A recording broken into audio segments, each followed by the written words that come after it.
Last week over on LinkedIn, I posted about anxiety. And I asked the question, are you a dad with anxiety? That's what I titled this episode with. And it's a topic that I've never really directly addressed. And it hit me while I was doing some research for something else that anxiety is this loosely tied word that only generally women really accept. I mean, I think we often know a lot of women that says, I have a lot of anxiety from life, and it's just something they freely say. But when it comes to men, we don't often have that feeling. We don't even really have the understanding that it's a word that we could use to help us understand why we feel a certain way or why we do things a certain way. As a busy dad, anxiety can show up in a lot of unhealthy ways because anxiety is one of those that focuses on how you control different emotions and how uncomfortable trying to control that really feels. And a lot of times we just bury ourselves in work. It's that work that creates the calm. It's that work that creates the understanding. It's that work that gives you kind of that constant that as long as I'm in this space, as long as I'm in this mode, I can do something and I can tolerate or I'm okay with what's going on inside my head. But then when we go back, when we walk through the door of a home, whether it be having young kids or even teenagers, emotions are generally flying all over the place. If it's anything like our house, kids don't come home right off the bus ready to be perfect. If anything, they're fried from listening to everybody else during the day, and their emotions usually are a little bit more shot than normal. So how does anxiety show up in these scenarios? Anxiety shows up in ways that we want to inhibit other people from expressing emotion.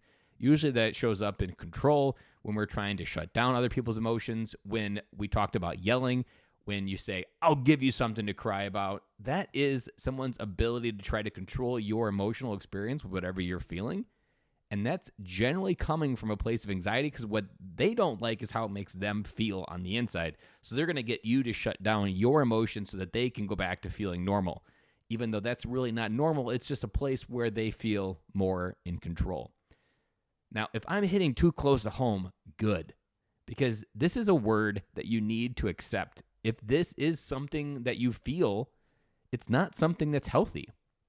Another way that this can show up in someone's life is by having this feeling of anxiety that you don't acknowledge, this feeling of there's something inside that makes me feel uncomfortable. You often will shield yourself from engaging where there's real emotion. And there's a lot of dads that I coach where they're doing life with one hand distance away. They're doing life where I can see you, but I'm going to keep you at a distance because I don't like how it makes me feel. This can be very subtle and this can be very big. There was one story I was talking to a dad, and he talked about how sitting with his 12-year-old daughter made him feel uncomfortable. And after about 5 minutes, he was done. And his daughter was asking to sit with him, like cuddle on the couch and sit together. And it's that moment that she was looking for, but it made him feel uncomfortable. Well, as it turned out in his story, early on, he learned that touch was not safe from his mom and his dad. And that when you had an emotional experience, touch was something in a physical sense, either through spanking or something else, that just kind of shut that down. So in his life, now as an adult, it's the same thing. This early on emotional experience now creates this moment where it just seems normal. It seems like something you should be accepting, but you're just like, I'm out. I can't do it anymore. But really, it's the underlying story that we're not dealing with. It's that permission to feel something that was yanked away from our lives early on. And it's that permission that we need to acknowledge and give back to ourselves to feel whatever it is that we need to feel. Anxiety is a real thing.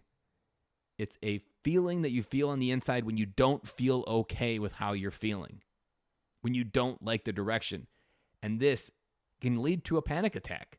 Anxiety, if you don't manage it, can lead to a point where you're overworked, you're probably out of shape, and you're sitting there and you're just overwhelmed with everything that it gives you, and your body can't handle the response, and it just shuts down because it needs to process. The mind, the body is not meant to keep things stuck.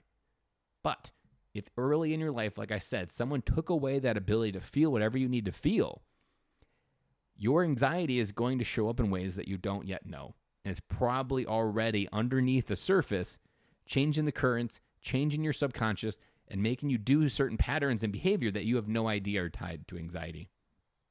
An interesting analogy that if you're a dad and you should be listening to this podcast is Cloudy with a Chance of Meatballs. That literally food is raining down out of the sky, and as they clean up the mess of all the food, they just keep throwing it behind the dam, throwing it behind the dam, throwing it behind the dam, all in while ignoring the problem that you can only rain so much food before the machine explodes in the sky, which it does, and it overloads, and the weather patterns just create this massive nightmare.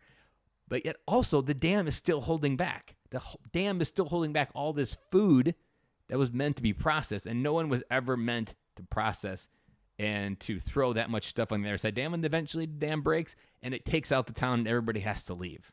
Meanwhile, the storm is taking over and the little boy has to go up there and save it and shut everything down.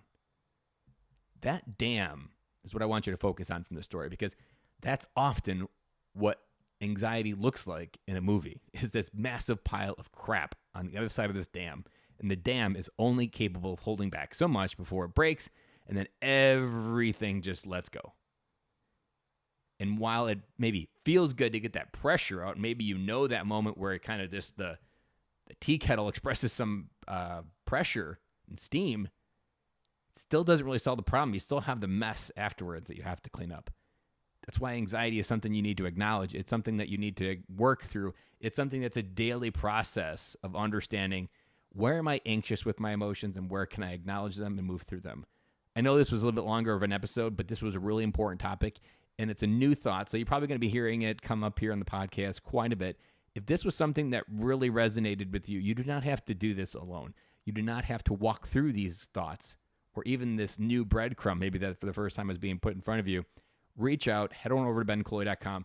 Let's talk on a clarity call. Let's figure out what this anxiety is really costing you, because that's really what I want to hammer home. There is a cost for not dealing with this anxiety, and that cost is invisible until the day that it's visible, and the bill is almost too big to pay for. Guys, have an amazing day. I'll be back again with you tomorrow.